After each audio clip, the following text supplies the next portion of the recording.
Here are some things to keep in mind as sort of an afterthought. When discussing sexuality, and especially discussing in the context of trying to prove the causal relationship, I think there are some things we need to remember and keep in mind. So one of those things being cultural and historical context.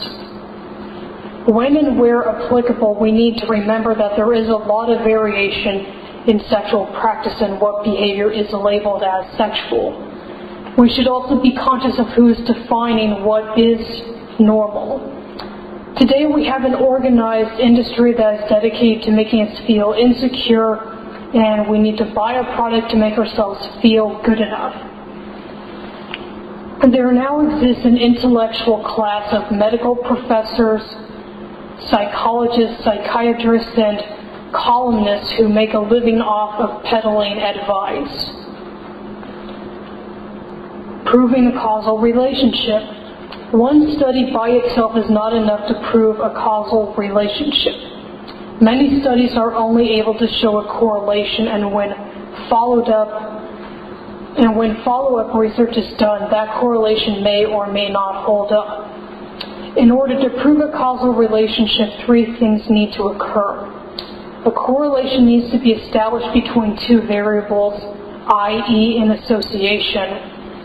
A set of variables needs to be monitored over a period of time to show variable A precedes B, therefore A caused B.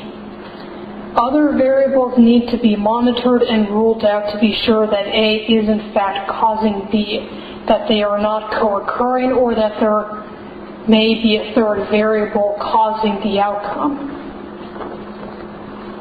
In addition to this, any study ought to be evaluated based on sample size, diversity of sample, possible problems or issues stemming from how the data was collected, among other things. Also, it is necessary to conduct an experiment or study multiple times to be sure the results were not a fluke. Lastly, I think we need to be critical of what the manifest and latent content of the research is concerning the pursuit of what causes a particular sexual orientation. Some people within the academic field have come out critical concerning this line of research, partially because of the overemphasis on difference. But other reasons include concerns that the research is contributing to the perpetuation of stereotyping, and that there is an inherently heterosexual basis, that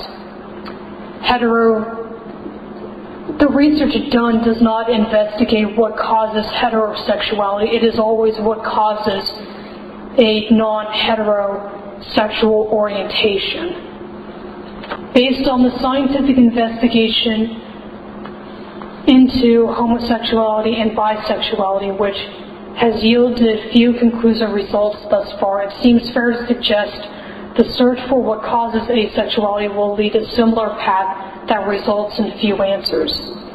Thus far, we have been able to establish correlation, but have yet to determine a definitive cause or causes. And some of our hypotheses have been proven false, which is significantly less helpful than finding out what is right. Scientists have looked to the animal kingdom to try and trace the possible evolutionary roots of homosexuality, and whether this is a uniquely human phenomenon. At the very least, behavior that many of us would label as homosexual has been observed in other species of animals. Interestingly enough, it seems that asexuality has also been observed in other species. I have not read the studies pertaining to this, but I know there was at least one study concerning rams, and a small percentage of them in the study showed no mounting behavior toward females or males. Order of siblings. Research suggests there is a correlation between being one of the youngest siblings and being non-heterosexual. The body of research also suggests that the reinforcement of traditional gender roles is unrelated to a person's sexual orientation. It has also been widely disproven that people are seduced or recruited into the lifestyle. Children who grow up with two lesbian or gay parents are no more likely to turn out gay themselves than a control group. Aversion therapy and psychological counseling, besides from bordering on being unethical, has been shown to be ineffective. Some of you may have heard the expression of ex-gay, referring to people who have gone through a program sponsored by their religious domination to make them not gay. The problem here, as I understand it, is that they define successful conversion as suppressing all outward expression of homosexual behavior. What I have read on the topic is that some of these men are able to suppress desires, fantasies, and have to suppress desires to act on having a homosexual relationship, but on some level, like, they still find other men attractive in a sexual way. Currently, it is unclear what role genetics plays into the puzzle. There was one study that showed homosexuality was linked to something on the X chromosome, but follow-up studies that have been done to try and duplicate the results have not indicated a genetic link. Estimated heritability rates range from 31 to 74% for men and 27 to 76% for women. I got these statistics from the book Human Motivation by Robert E. Franken, 6th edition, published 2007, page 106. At one point it was suspected that homosexuals had a hormone imbalance, and by injecting them with hormones, either testosterone and or estrogen, they would become heterosexual. This has been proven false.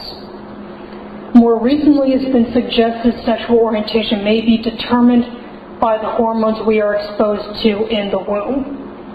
One of the ways scientists have been trying to get at this is by looking at other traits that are determined around the same time we are exposed to these hormones.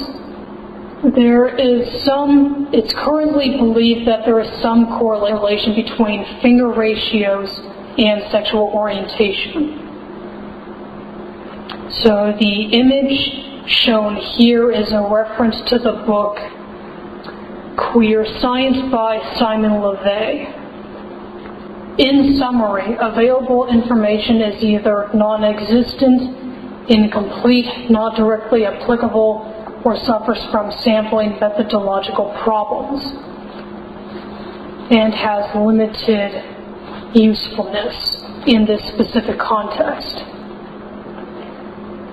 It is also my interpretation that there is, based on current medical literature, there is reasonable doubt that there is a link between asexuality and a medical psychological condition. However, further research is needed.